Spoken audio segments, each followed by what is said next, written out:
Hello everyone, GK here. Yesterday was Blizzard's Warcraft Direct in honor of Warcraft's 30th anniversary. A lot's been revealed about the future of the different live versions of World of Warcraft, including Classic, Season of Discovery, and of course, Hardcore.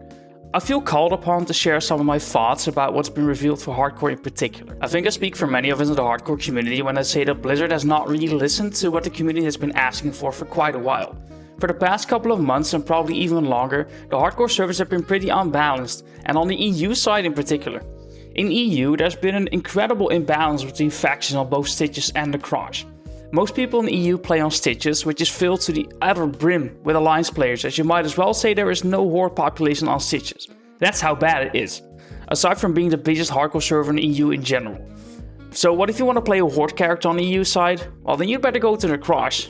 Yes, there are people there. Yes, there are groups to be found, there are guilds to be joined, but it's just not as busy and alive compared to Stitches. Obviously, I'm not from the US, so take this with a slight grain of salt, as what I'm about to say is based on online research and statistics rather than both research and personal experience, which fuel my statements regarding the EU side. It seems that NA is suffering from similar issues as EU, with Defiance Pillager being the more populated realm, where similarly to Stitches, the Alliance faction seems to be dominating and Skull Rock is the lesser populated realm between the two. What can be concluded from this is that both EU and NA struggle with faction and server balance. Now, as any armchair video game developer would probably realize by now, is that both EU and NA could do with a very simple solution. That being a simple server merge. This would allow for more healthy faction balance to exist on a single server for both EU and NA. I'll take the liberty to speak for a big majority of the hardcore community and say this is exactly what we've been waiting on for quite a while now. So surely Blizzard themselves has spotted these trends and come up with a similar easy and effective solution, right? Of course, this is not some $10 indie game company. As was shown during the Warcraft Direct, Blizzard will now launch fresh progression servers for both normal classic, being PvE and PvP, and hardcore, going live next Thursday, November 21. Yay! Wait, what? Fresh progression servers? No server merge? God fucking damn it, Blizzard, won't you ever listen to fucking Blizzard? Alright, they didn't listen. Instead of unifying the current realms, they would rather divide the player base even more and force people to make a nasty decision to either join in on the hype and leave their established characters, or miss out on the hype and play on their favorite server that will now be more empty than ever, as a whole host of people will actually jump over to the fresh server. Outstanding move by Blizzard. So what exactly are we dealing with here then?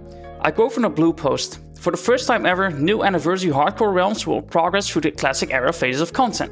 This means that when the Molten Core unlocks on the normal and PvP realms, it will unlock on new hardcore realms at the same time. So they single-handedly discarded 6 months of OnlyFans content and turned it into 5 weeks of content instead. Boy, Soda Poppin must be fuming now, huh? Jokes aside, this is obviously terrible.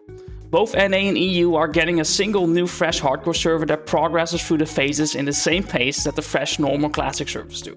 Here's the harsh truth though. This will not matter for 98% of the hardcore player base. Only 2% of the hardcore players make it to 60 at all, and not all of those people decide to grind out Prebis and start raiding, only to get griefed in Necramus when some joker pulls the horsemen together and people's Spectres won't save them. It obviously does matter for the people that do. They are going to get their characters to 60 in the span of a couple of weeks and then sit there twiddling their thumbs waiting for the next phase to arrive. And you know what's weird? This is actually quite literally the polar opposite from the stance they took when they initially released the official hardcore servers back in 2023. As during that time they said that they loved the fact that hardcore is not focused on the endgame and that players don't have to feel rushed to catch up to the most recent content phase. What caused this shift in mindset? I don't know.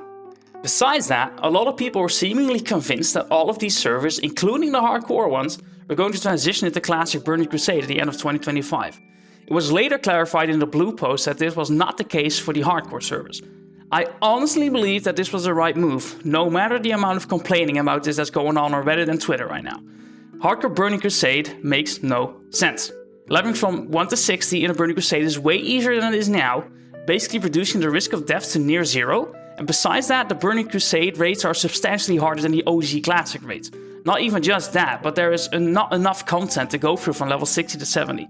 I do not understand why people would want Burning Crusade Hardcore, and I'm glad Blizzard at least understood that much. There were 2 other things we need to quickly cover, that luckily add up to a net positive for both Hardcore and normal Classic.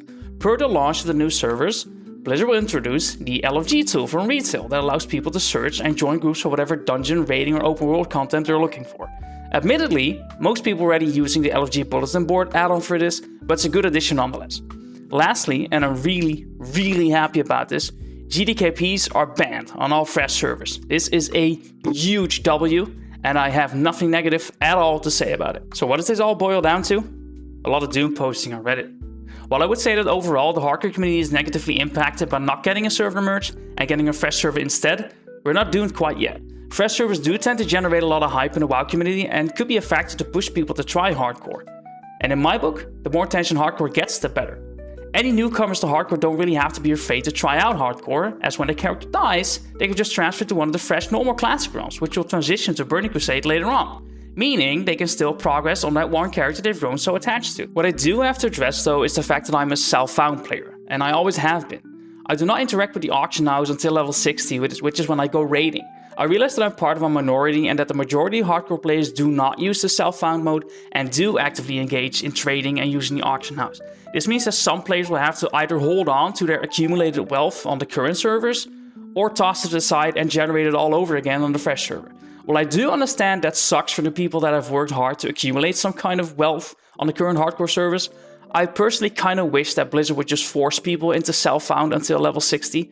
And in my opinion, they should have done that at the initial launch of official hardcore, and they should have done it now with the launch of the fresh servers. Will these fresh servers last and hold out? Maybe, maybe not.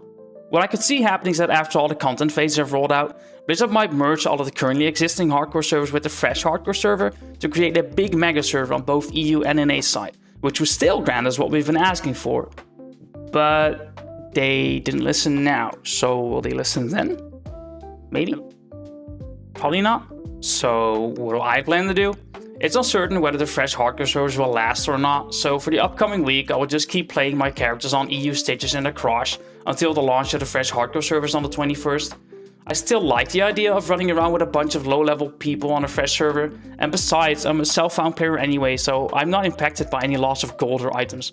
And even more, I'm a Horde main at heart, so the fresh server will actually allow me to play Horde again, seeing as the current EU servers are heavily banned towards the Alliance side, right? So from Thursday, November 21st onwards, I'll be playing on the Horde side, the new EU fresh hardcore server, and I might actually make my own self-found guild, so feel free to join me. And at the end of the day, whatever choice you make sure you're having fun while doing it, because if not for fun, what else are we playing video games for, right?